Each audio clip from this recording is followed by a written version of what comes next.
Hello everyone, welcome to my YouTube channel. I am your Raghunatha R, Assistant Master, Government High School, Badavanalli, Madugiri Taluk, Tumkur District. Dear students, I hope that you are aware about the importance of water. Today, I am going to discuss about Indian water resources, the sixth chapter in the geography of the class 10. In this chapter, we learn about importance of water resources, major rivers of India, irrigation, the meaning and its need, and types of irrigation and their distribution, multi-purpose river valley project. Dear students, do you know without water it is impossible to sustain life. So water is very important and precious natural resources. ನೀರು ಅತ್ಯಂತ ಅಮೂಲ್ಯವಾಗಿರ್ತಕ್ಕಂಥದ್ದು. ನೀರಿಲ್ಲದೆ ಜೀವಿಸಲಿಕ್ಕೆ ಯಾವುದೇ ಜೀವಿಗಳಿಗೆ ಜೀವಿಸಲಿಕ್ಕೆ ಸಾಧ್ಯ ಇಲ್ಲ. ಆದ್ದರಿಂದ ನೀರೊಂದು ಅತ್ಯಂತ ಮುಖ್ಯವಾದ ಮತ್ತು ಅಮೂಲ್ಯವಾಗಿರ್ತಕ್ಕಂಥ ನಿಸರ್ಗದತ್ತ ಕೊಡುಗೆ ಅಂತ ಹೇಳಿದ್ರೆ ತಪ್ಪಾಗಲಿಕ್ಕಿಲ್ಲ. The human being need water for several activities like drinking, cooking, washing, generation of hydroelectricity, industries, navigation, recreation and fishing and also other activities. ಈಗ ಮನುಷ್ಯ ನೀರನ್ನು ಏನೇನಕ್ಕೆ ಬಳಸ್ತಾನೆ? ಕುಡಿಲಿಕ್ಕೆ, ಅಡುಗೆ ಮಾಡಲಿಕ್ಕೆ, ತೊಳಿಲಿಕ್ಕೆ, ಜೊತೆಗೆ ಜಲವಿದ್ಯುತ್ ಶಕ್ತಿಯನ್ನು ಉತ್ಪಾದನೆ ಮಾಡಲಿಕ್ಕೆ, ಕೈಗಾರಿಕೆಗಳಲ್ಲಿ, ಜೊತೆಗೆ ನೌಕಾಯಾನಗಳಲ್ಲಿ, ಮನರಂಜನೆಗಾಗಿ, ಹಾಗೆಯೇ ಮೀನುಗಾರಿಕೆಗೂ ಸಹ ನೀರನ್ನು ನಾವು ಬಳಕೆ ಮಾಡ್ತಾ ಹೋಗ್ತೀವಿ. India is a vast country. India is a vast country. It is endowed with considerable water resources. Bharat ಒಂದು ವಿಶಾಲವಾಗಿರ್ತಕ್ಕಂಥ ದೇಶ. ಜೊತೆಗೆ ನಿಸರ್ಗ ನಮಗೆ ಸಾಕಷ್ಟು ಪ್ರಮಾಣದ ಈ ಒಂದು ಜಲಸಂಪನ್ಮೂಲವನ್ನು ಅನುಗ್ರಹಿಸಿದೆ. ಸೊ ಹಾಗಾದ್ರೆ ನಮ್ಮ ದೇಶದಲ್ಲಿರ್ತಕ್ಕಂಥ ಜಲಸಂಪನ್ಮೂಲಗಳು ಯಾವ್ಯಾವಪ್ಪ ಅಂತಂದ್ರೆ ರಿವರ್ಸ್ ಅಂದರೆ ನದಿಗಳು, ಸಫಿಷಿಯೆಂಟ್ ರೈನ್ ಫಾಲ್, ಜೊತೆಗೆ ಅಗಾಧವಾಗಿರ್ತಕ್ಕಂಥ ಭೂಮಿಯ ಮೇಲಿನ ನೀರಿನ ಸಂಪತ್ತು, ಇವೆಲ್ಲವೂ ಸೇರಿ ನಮಗೆ ದೇಶಕ್ಕೆ ಅಗತ್ಯವಾಗಿರ್ತಕ್ಕಂಥ ಈ ಒಂದು ಜಲವನ್ನು ಪೂರೈಸ್ತಾ ಇದ್ದಾವೆ. ಇದರ ಜೊತೆಯಲ್ಲೇ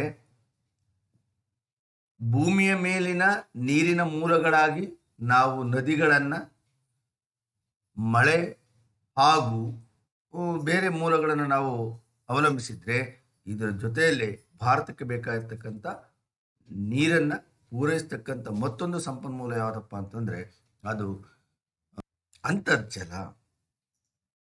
ಸೊ ಹೀಗಾಗಿ ಸಾಕಷ್ಟು ಪ್ರಮಾಣದ ನೀರಿನ ಅಥವಾ ಜಲ ಸಂಪನ್ಮೂಲ ಭಾರತಕ್ಕೆ ಲಭ್ಯವಿದೆ. ಇದು ಪ್ರಕೃತಿಯೇ ನಮಗೆ ಕೊಟ್ಟಿರ್ತಕ್ಕಂಥ ಒಂದು ಅನನ್ಯವಾಗಿರ್ತಕ್ಕಂಥ ಕೊಡುಗೆ. Dear students, now I am going to explain the types of water resources. There are two types of water resources in India.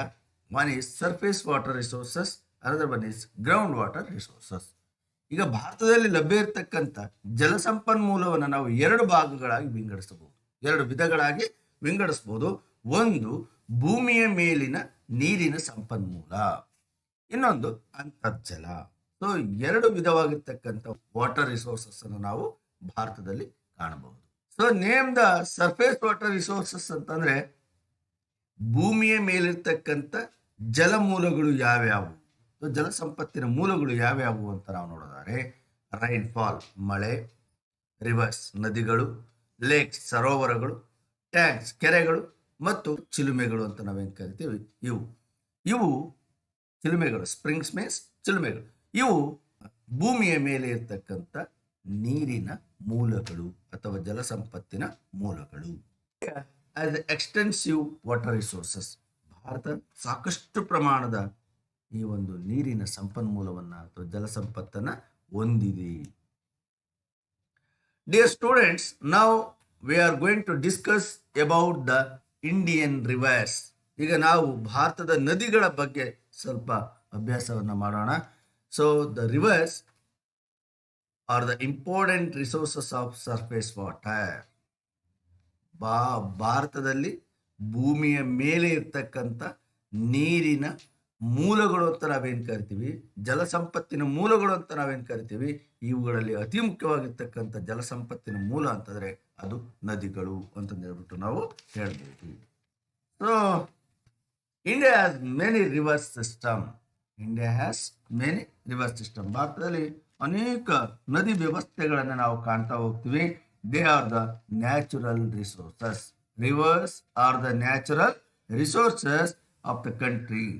Rivers are very important because they are useful for irrigation, generation of idle power, inland waterways, recreation, fishing, navigation and others. So they are very useful. ಬಹಳ ಉಪಯುಕ್ತವಾಗಿರ್ತಕ್ಕಂಥದ್ದು. ಯಾಕಂದರೆ ನದಿಗಳು ಎಷ್ಟು ಉಪಯೋಗಕಾರಿ ಅಂತಂದರೆ ಇವುಗಳಿಂದ ನಾವು ನೀರನ್ನು ಕುಡಿಲಿಕ್ಕೆ ಬಳಸ್ತೀವಿ, ಇರಿಗೇಷನ್ಗೆ ಬಳಸ್ತೀವಿ, inland waterways, fishing, recreation and others.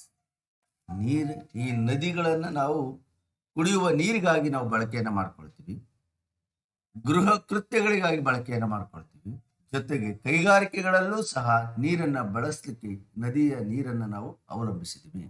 ಇದರ ಜೊತೆಗೆ ನದಿಗಳಿಗೆ ಅಣೆಕಟ್ಟೆಯನ್ನು ಕಟ್ಟಿ ಅವುಗಳಿಂದ ಸಂಗ್ರಹಿತವಾಗಿರ್ತಕ್ಕಂಥ ನೀರನ್ನು ನಾವು ನೀರಾವರಿಗಾಗಿ ಬಳಕೆಯನ್ನು ಮಾಡ್ತಾ ಇದ್ದೀವಿ. ಜೊತೆಗೆ ಜಲವಿದ್ಯುತ್ ಶಕ್ತಿಯನ್ನು ಉತ್ಪಾದನೆ ಮಾಡಲಿಕ್ಕೆ ನದಿಯ ನೀರು ಅತ್ಯವಶ್ಯಕವಾಗಿ ಬೇಕಾಗಿದೆ. ಕೆಲವು ಕಡೆಗಳಲ್ಲಿ ಜನರಿಗೆ ರಸ್ತೆ ಮತ್ತು ರೈಲಿನ ಸಂಪರ್ಕ ಇಲ್ಲದೇ ಇರತ್ತ ಕಡೆಯಲ್ಲಿ ಅವು ಜಲಮಾರ್ಗಗಳನ್ನು ಅಂದರೆ ನ್ಯಾವಿಗೇಷನ್ಗೆ, ನೌಕಾಯಾನಕ್ಕೆ ಅತ್ಯಂತ ಉಪಯುಕ್ತವಾಗಿರ್ತಕ್ಕಂಥದ್ದನ್ನು ನಾವು ಕಾಣ್ತೀವಿ. ಜೊತೆಗೆ ಮೀನುಗಾರಿಕೆಗೆ, ಮನರಂಜನೆ, ಹೀಗೆ ಅನೇಕ ಕ್ಷೇತ್ರಗಳಲ್ಲಿ ನದಿ ತುಂಬ ಉಪಯುಕ್ತವಾಗಿ ಜನರಿಗೆ ಬೇಕಾಗಿರ್ತಕ್ಕಂಥ ಸೌಲಭ್ಯವನ್ನು ಒದಗಿಸಿಕೊಟ್ಟಿದ್ದಾವೆ.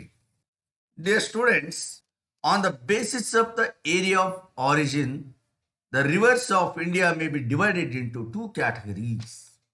ಭಾರತದಲ್ಲಿರ್ತಕ್ಕಂಥ ಒಟ್ಟಾರೆ ನದಿ ವ್ಯವಸ್ಥೆಯನ್ನು ನಾವು ನೋಡಿದಾಗ ಅವುಗಳ ಉಗಮ ಸ್ಥಾನವನ್ನು ಆಧರಿಸಿ, on the basis of the area of origin ಅಂತಾರೆ ಉಗಮ ಸ್ಥಳ, ಅವುಗಳ ಉಗಮ ಸ್ಥಳವನ್ನು ಆಧರಿಸಿ rivers of India may be divided into 2 categories.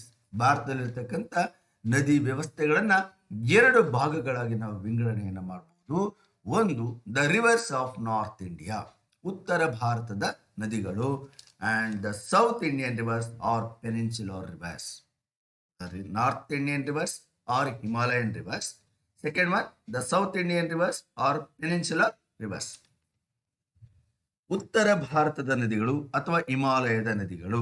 ಎರಡನೇದು, ದಕ್ಷಿಣ ಭಾರತದ ನದಿಗಳು ಅಥವಾ ಪೆನಿನ್ಸುಲರ್ ರಿವರ್ಸ್, ಪರ್ಯಾಯ ದ್ವೀಪದ ನದಿಗಳು ಅಂತಂದೇಳ್ಬಿಟ್ಟು 2 ಭಾಗಗಳಾಗಿ ನದಿಗಳನ್ನು ವಿಂಗಡಣೆಯನ್ನು ಮಾಡಬಹುದು. The north Indian rivers are the Himalayan rivers. ಈಗ ನಾರ್ತ್ ಇಂಡಿಯನ್ ರಿವರ್ಸ್ ಅಥವಾ ಹಿಮಾಲಯನ್ ರಿವರ್ಸ್ ಅಂದ್ರೆ ಏನು, ಅವು ಯಾವ್ಯಾವು ಅಂತಕ್ಕಂಥದ್ದನ್ನು ನಾವು ನೋಡೋದಾದ್ರೆ, the north Indian rivers are also known as the Himalayan rivers. ಉತ್ತರ ಭಾರತದ ನದಿಗಳನ್ನು ನಾವು ಹಿಮಾಲಯದ ನದಿಗಳು ಅಂತ ಹೇಳ್ಬಿಟ್ಟು ಕರಿತೀವಿ. Because they originate in the snow capped Himalayas. The north Indian rivers mainly originate in the snow capped Himalayas. ಹಿಮದಿಂದ ಆವೃತವಾಗಿರ್ತಕ್ಕಂಥ ಹಿಮಾಲಯಗಳಲ್ಲೇ ಈ ನದಿಗಳು ಬಹುತೇಕವಾಗಿ ಹುಟ್ಟೋದ್ರಿಂದ ಇವುಗಳನ್ನು ಹಿಮಾಲಯನ್ ರಿವರ್ಸ್ ಅಂತಲೂ ಕರೀತಾರೆ. ಉತ್ತರ ಭಾರತದ ನದಿಗಳು ಮುಖ್ಯವಾಗಿ ಹಿಮದಿಂದ ಆವೃತವಾಗಿರ್ತಕ್ಕಂಥ ಹಿಮಾಲಯ ಪರ್ವತಗಳಲ್ಲೇ ಹುಟ್ಟೋದ್ರಿಂದ ಇವುಗಳನ್ನು ಹಿಮಾಲಯನ್ ರಿವರ್ಸ್ ಅಂತಲೂ ಕರೀತಾರೆ. The important rivers of north India are the Indus. Indus means Sindhu, the Ganga, and the Brahmaputra are very important rivers of North India. ನೋಡಿ, ಮ್ಯಾಪ್ಗಳಲ್ಲಿ ನಾವು ಸ್ಪಷ್ಟವಾಗಿ ಇಂಡಸ್, ಗಂಗಾ ಮತ್ತು ಬ್ರಹ್ಮಪುತ್ರ ನದಿಗಳನ್ನು ಮಾರ್ಕ್ ಮಾಡಿದ್ವಿ. These are the very important rivers of North India. Each of these rivers with its tributaries and sub-tributaries form a distinct river system. ಈ ಒಂದು ನದಿಗಳು, ಅವುಗಳ ಉಪನದಿಗಳು ಮತ್ತು ಉಪನದಿಗಳ ಉಪನದಿಗಳು ಸೇರಿ ಒಂದು ಬೃಹತ್ ನದಿ ಜಾಲವನ್ನು ನಿರ್ಮಾಣ ಮಾಡಿರ್ತಕ್ಕಂಥದ್ದನ್ನು ನಾವು ಉತ್ತರ ಭಾರತದಲ್ಲಿ ಕಾಣಬಹುದು. The river Indus or Sindhu, Indus ನದಿ ಅಥವಾ ಸಿಂಧೂ ನದಿ ಅಂತ ನಾವೇನು, ಸಿಂಧುವನ್ನ ಇಂಡಸ್ ಅಂತಲೂ ಸಹ ಕರೀತಾರೆ. ಸೊ ನಮ್ಮ ದೇಶಕ್ಕೆ ಇಂಡಿಯಾ ಅಂತಕ್ಕಂಥ ಹೆಸರು ಬಂದಿರೋದು ಆ ಸಿಂಧೂ ನದಿಯಿಂದ ಅಂತಕ್ಕಂಥದ್ದನ್ನು ನಾವು ಕಳೆದ ತರಗತಿಗಳೆಲ್ಲ ಚರ್ಚೆ ಮಾಡಿದ್ದೀವಿ. ಸೊ ಈ ಸಿಂಧೂ ನದಿಯ ಬಗ್ಗೆ ನಾವು ನೋಡಿದರೆ, the river Indus rises near mount Kailash. Sindhu ನದಿ ಕೈಲಾಸ ಪರ್ವತದ ಬಳಿ ಉಗಮ ಆಗುತ್ತೆ. ಈ ಕೈಲಾಸ ಪರ್ವತ ಅಂತಕ್ಕಂಥದ್ದು ಟಿಬೆಟ್ನಲ್ಲಿ ಕಂಡು ಬರುತ್ತೆ. In the beginning it flows north westward. It flows north westward ಅಂದರೆ ವಾಯುವ್ಯಾಭಿಮುಖವಾಗಿ ಹರಿಯುತ್ತೆ.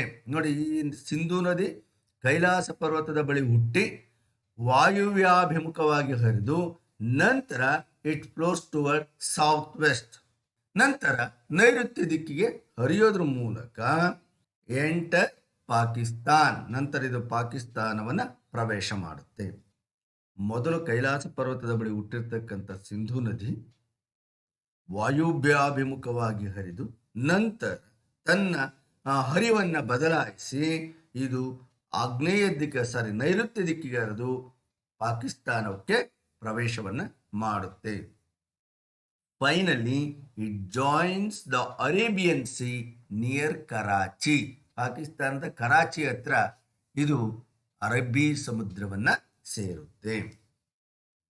The total length of Indus river is 2897 kilometers. The total length of river Indus or Sindhu is 2897 kilometers. 2897 kilometers. About 709 kilometers its length lies in India. ಇದರಲ್ಲಿ 709 kilometre ಭಾರತದಲ್ಲೇ ಹರಿಯುತ್ತೆ. Especially in Jammu and Kashmir, union territory of Jammu and Kashmir.